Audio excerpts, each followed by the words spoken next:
Pourquoi Jésus a-t-il craché par terre pour guérir un aveugle? Derrière ce geste étrange se cache une révélation incroyable. Vois-tu, à l'époque, naître aveugle, c'était comme une malédiction. D'ailleurs, les disciples vont poser cette question à Jésus, mais qui a péché, lui ou ses parents? Vois-tu, dans la tradition juive, un enfant qui était atteint d'un handicap pouvait être rejeté par ses parents dès ses 13 ans. Et quand on croisait un homme comme lui, on crachait par terre pour signifier qu'il était maudit. Imagine un seul instant, toute sa vie, cet homme avait grandi avec le rejet, l'humiliation, avec l'idée qu'il était indigne de Dieu.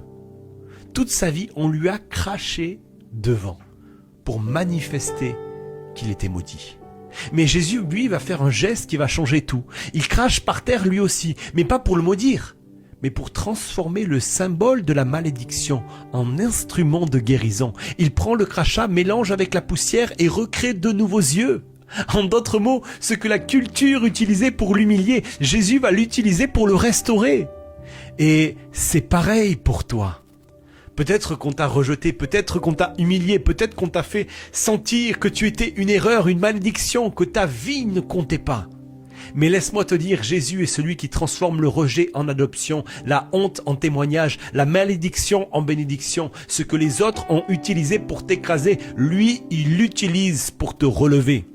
La Bible déclare ceci dans Ésaïe 61, verset 7. « Là où tu as connu la honte, Dieu te donnera une double bénédiction.